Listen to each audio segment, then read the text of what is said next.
Please call your first witness. This is the moment you've been waiting for.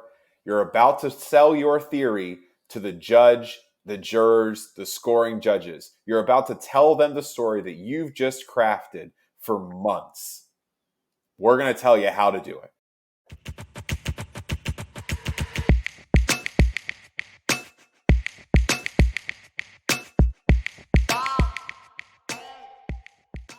Today we're talking about a case in chief. Those three witnesses you put up that are going to sell your theory and hopefully put the points on the ballots that have you win the round.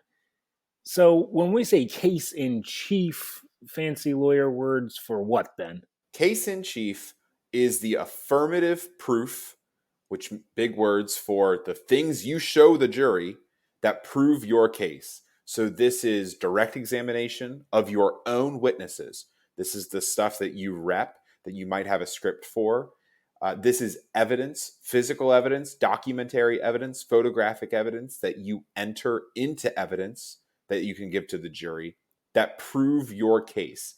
If you're the plaintiff, you're trying to prove those elements the best you can. And if you're the defense, you're trying to tear those elements down in your case in chief. This is the stuff that you probably rep the most, right? I mean, this is like Ben said, this is the stuff you're scripting out. This is the stuff you're working with your own teammates. So what we want to cover, though, is how do you make sure that you're maximizing those direct scores, right? Both the attorneys, for the witnesses, and general ideas on direct examinations, entering evidence, and then, sitting down and getting to the end of your case in chief. So if we're talking direct examination, these are your own witnesses. What is the purpose, right? If I'm thinking, I'm about to write a direct, Ben, what is it that I want to get out of that examination? So the first thing you need to do is you need to go back to your highlighted and marked up affidavit, go back to your T-chart, check out your timeline, the facts that you need to get out of this witness on direct examination, whether you're the witness or you're the attorney, because you both are responsible for getting the facts out in this direct examination. So substantively, the information you need to get out comes from your T-chart, your timeline, and your marked up highlighted affidavit.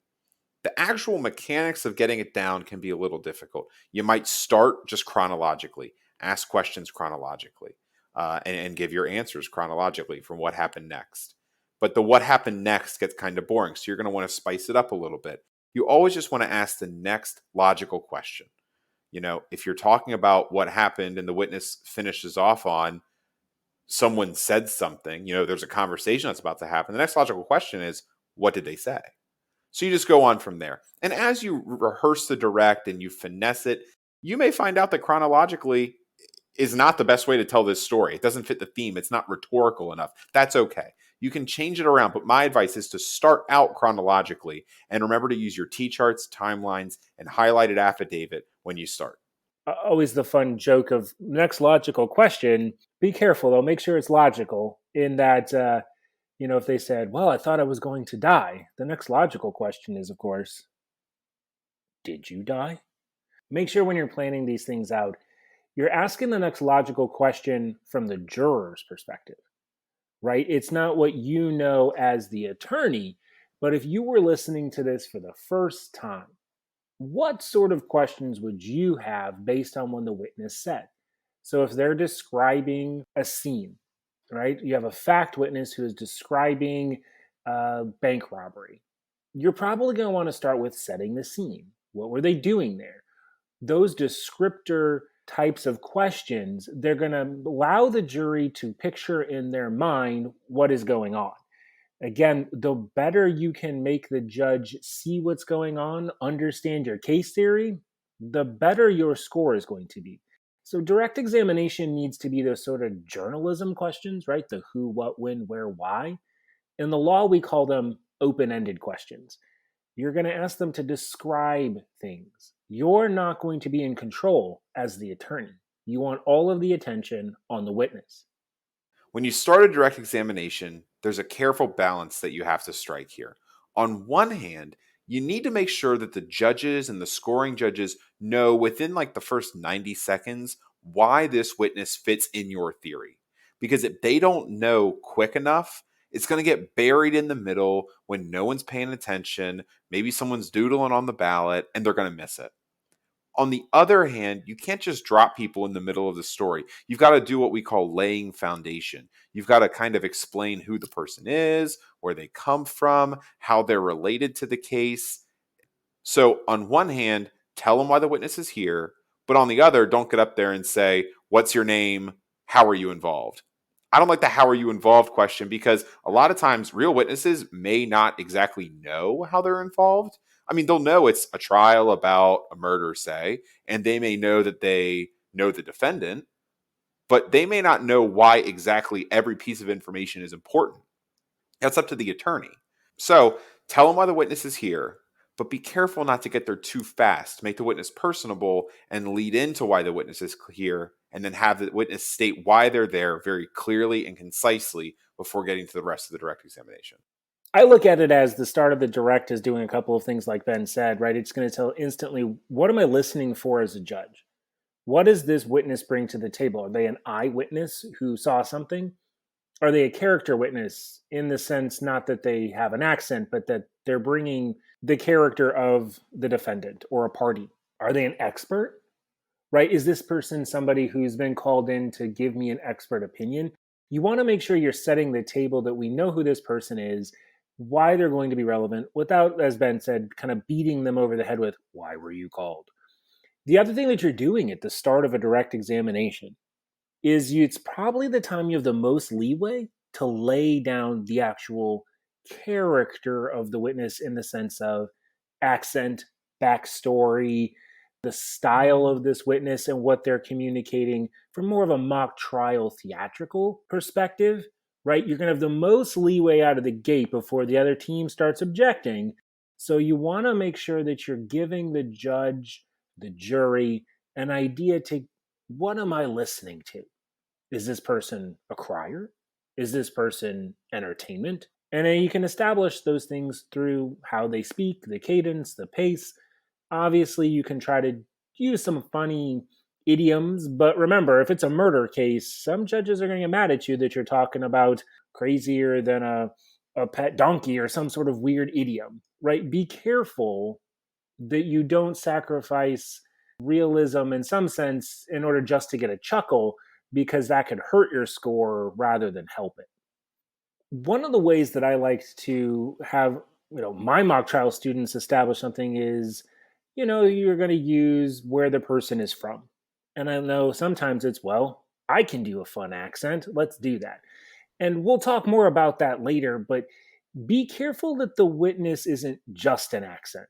I mean, does that make sense what I'm saying there, Ben? That it's make sure the witness isn't just an accent? It does.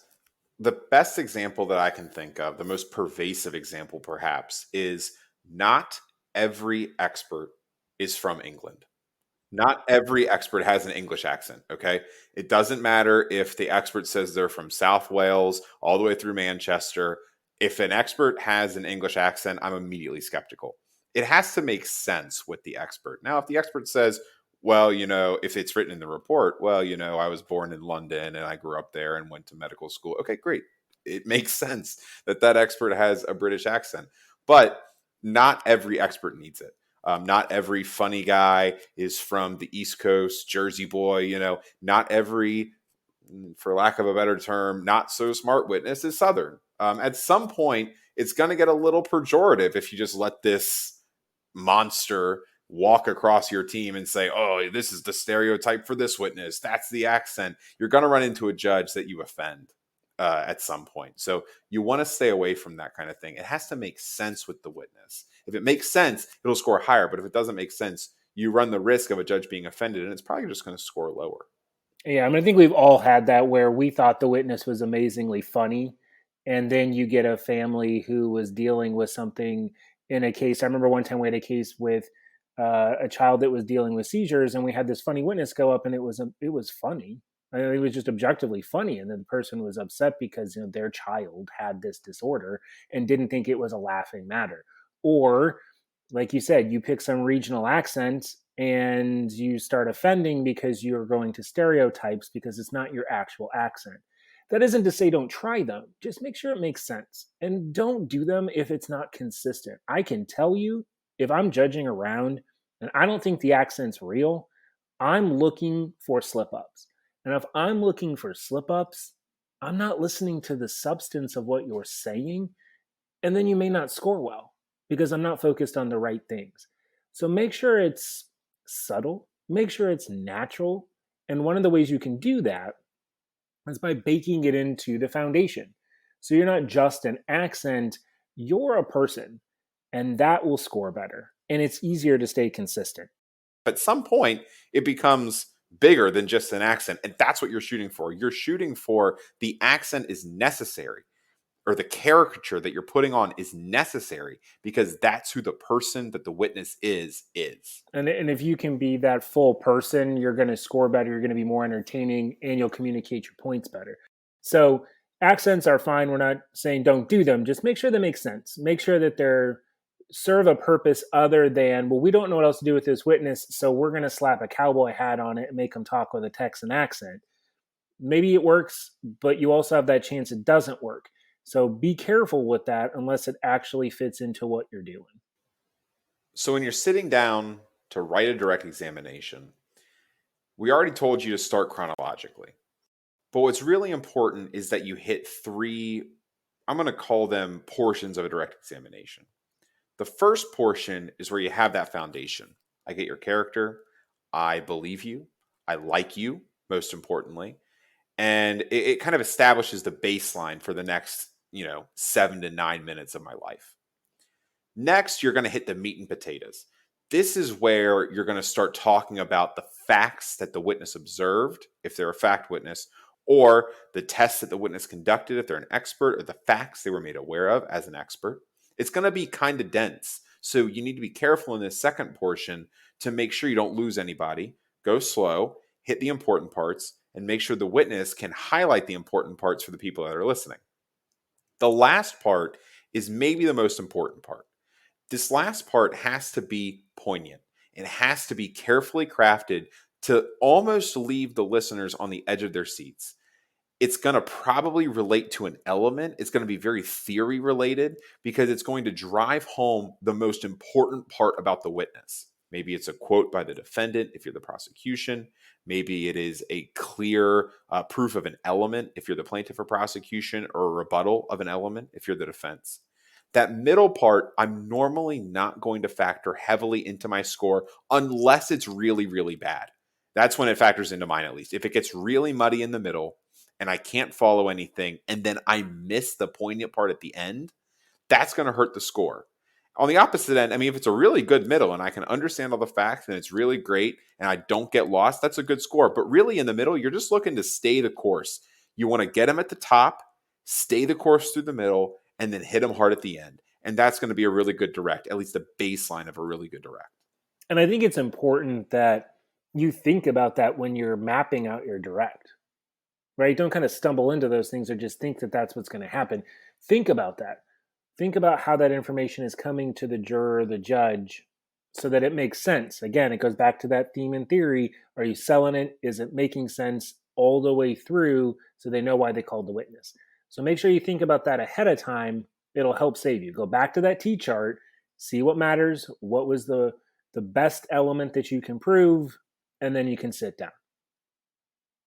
A way, though, that you can bolster the effectiveness of a witness is to use pieces of evidence, right? Most cases will come with pictures, or they'll come with maps, or they'll come with various diagrams that maybe will be very important, or an actual tangible object that you can put in the witness's hand. When Ben's talking about that middle part, that meat and potatoes, you might be able to break up that flow. You might be able to say, oh, okay, we'll get you out of the witness stand to make sure it doesn't get boring by introducing evidence. All right, I think that's a good place to stop for now and review. We've covered a lot of information.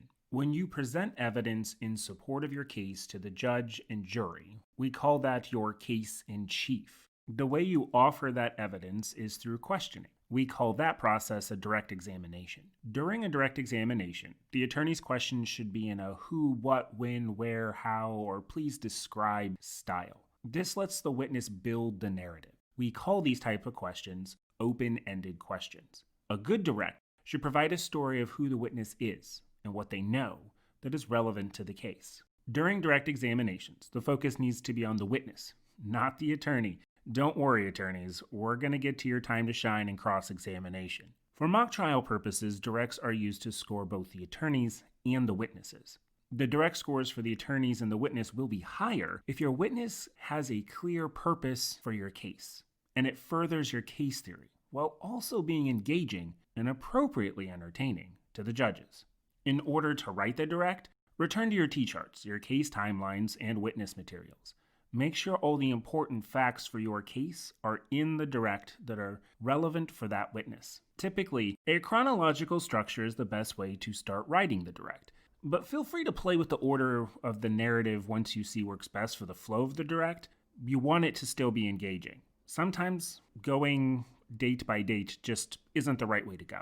In general, your direct should have 3 main sections: a foundational section where information is used to introduce the witness to the court, a case-specific facts section that explains your witness's connection to the case, and then finally ending with questions and then answers that move your theory along and leave a strong impression with the jury that your theory is the right theory.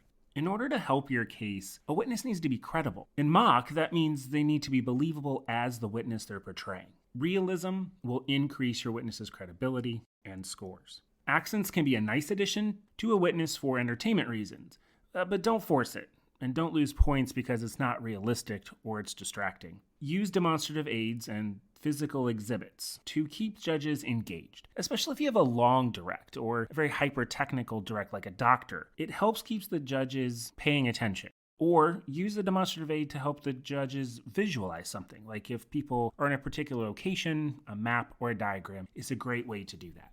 Because mock trial is a competitive game, make sure you're finding places to show off your procedural IQ to earn those extra points and win the battle. Entering evidence is a great place to show off those skills.